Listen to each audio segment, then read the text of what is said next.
Hi, I'm Tom. Welcome to my YouTube channel. I've been getting back into mini painting over the last year and I wanted to finally have an army I could play a game with. The new Necron models caught my eye and I wanted to do a Necrec army, that's the gold ones. I wanted a paint scheme that is fast to paint in large numbers and can be broken down into steps that don't require sustained focus, so I could paint large numbers at one time. Most importantly, I wanted something that looked interesting, with nice saturated, perhaps slightly un-Necron-like colours, and a directional light source, sort of like an afternoon sun.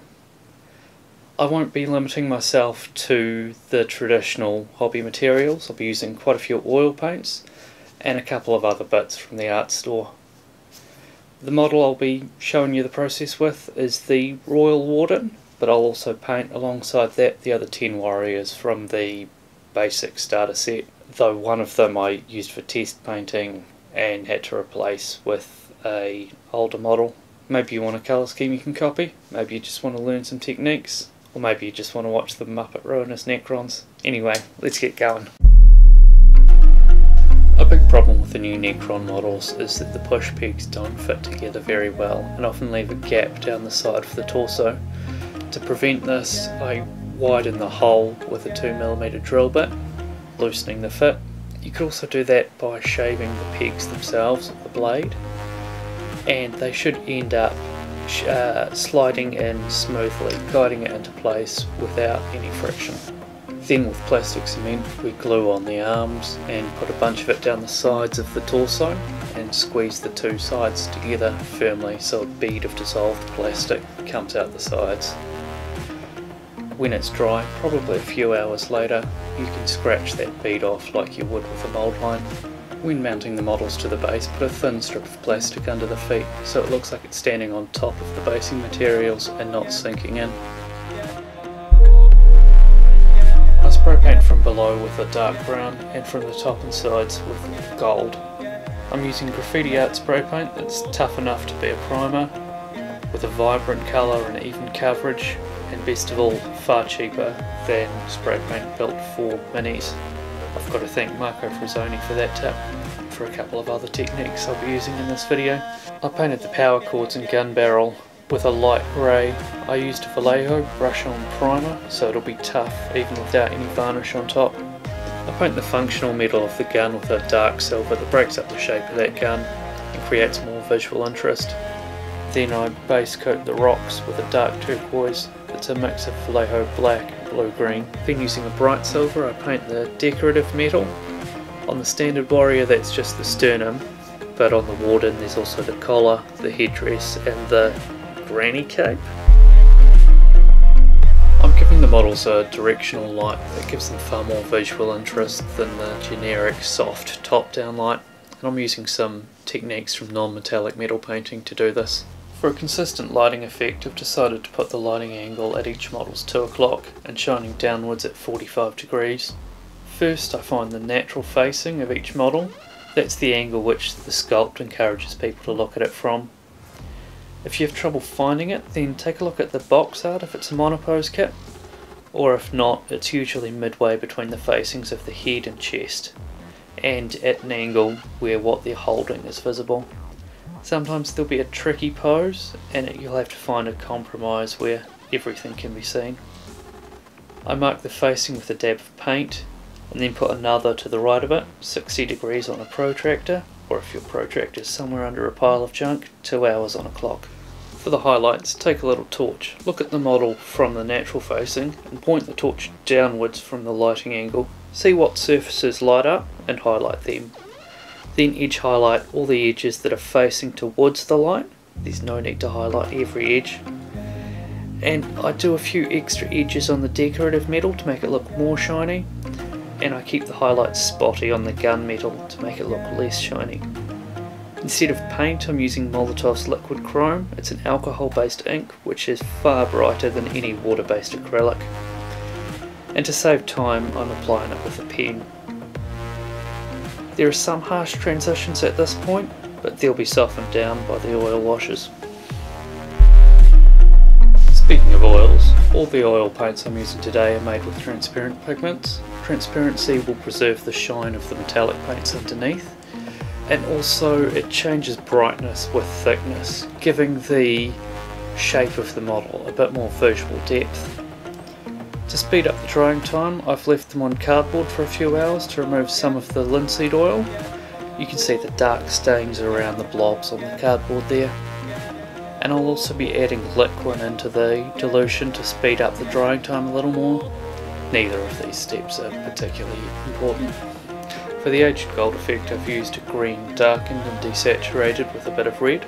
This is diluted with terpenoid to a consistency similar to that of contrast paint and applied with a cheap synthetic brush. The gold and the rocks were both painted with this colour. The silver decorative metal was painted in the same way with an ultramarine deep. This is a blue with a few hints of violet. And I painted both the gunmetal and the grey with phthalo green, which is a bluish green. It looks a mess right now, but after a few hours, once all of the terpenoid is evaporated, we can start removing the oils and refining those shapes. Start from the direction of light and remove most from that angle, then slightly less from the areas that would be shaded. This brings back those highest highlights and creates the medium ones. I start with a piece of torn sponge and then do most of the work with Q-tips, and it's important to throw out those as soon as they start to fray or you'll end up with a hairy Necron. You can remove slightly more if you dip the Q-tip in water, or a lot more if you dip it in terpenoid, but do the first pass with dry Q-tips to get more control. If there's any little details you need to clear, you can use a brush, and don't use the same thing over multiple colours or they'll smudge. The most efficient basing mix I know of is a combination of wall filler, PVA glue and colour. I wanted to have a consistent look over the whole army, so I created a lot of it in an airtight jar. I mixed PVA into the wool filler, ideally around a 1:5 ratio for the best strength and smoothness. The best way to colour it is with pigments from a crushed up chalk pastel. Pigments are available, but they're essentially the same product, just more expensive. Turns out I didn't have anywhere near enough pigment from a single pastel. I should have had about half a dozen of them. So I had to use some inks and all the green craft paints I used when I got back into mini painting. Goodbye old friends. The last ingredient is railway gravel for some more texture. At any point, if it's too thick, you can go in and add more PVA or some water. I applied the mix to the base of the model the day after I'd done the oil wash. The oil wasn't completely dry yet, but it was good enough for the light touching it would get here. I put it on the base with a palette knife and then used a wet brush to clean the base rim and stipple the mixture. This smooths out the big lumps and creates new small ones.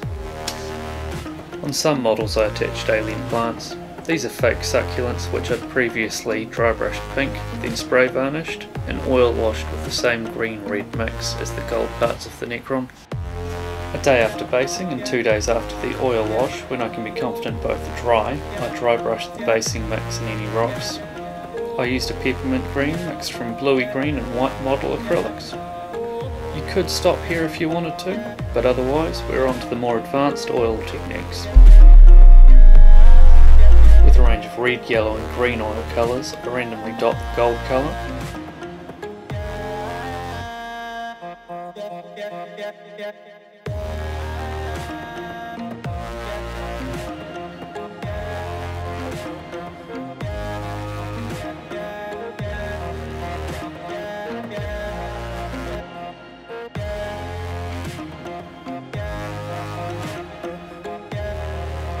With blue and green, I dot the gunmetal and the grey parts.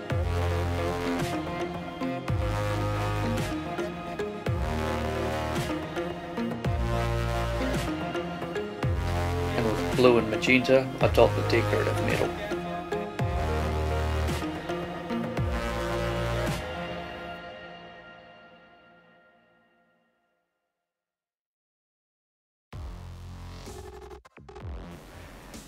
Then with little soft flat brushes, I gently blend the dots across the surface. It's important to use a different brush for each of the 3 colour sections.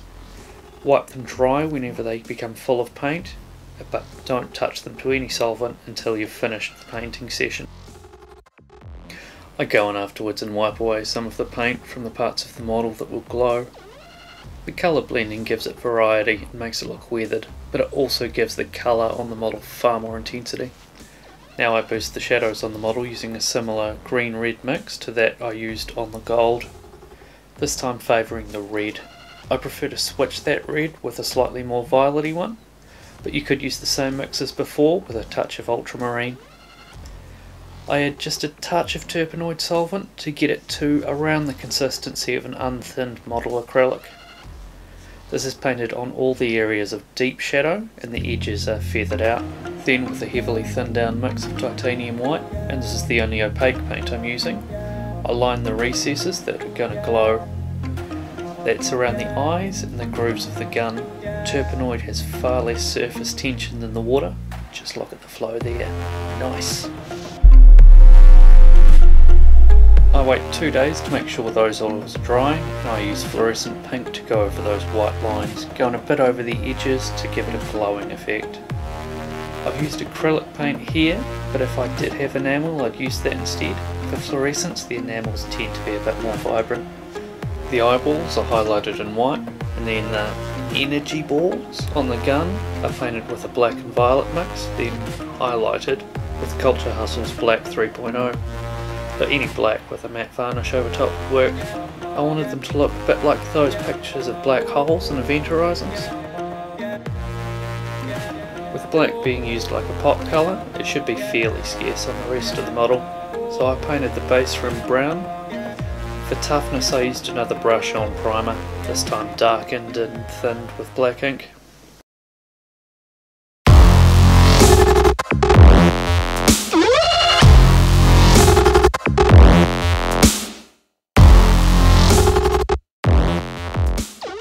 I was pleasantly surprised to find that the final effect was pretty much what I had planned. There are a couple of improvements I'd make for next time. Firstly, the Prussian blue was a little bit too intense in that spot colouring phase. Next time I'd either dilute that with liquid or replace it with a phthalo blue, which would be a little bit softer. I'd also wipe off the edge highlights at the end of that stage, brightening them up a little bit. Sure, the models are obviously not display quality, but for my purposes they're a pretty good trade-off between speed and the end result. And that's a good thing, since the next batch I'll be painting will be the rest of a 2,500 point army. If you want to paint with these methods, don't feel any obligation to use the exact colours I've used. Just use whatever colours you like and whatever colours are available to you. Just keep those oil paints transparent, and aside from that, it's up to you.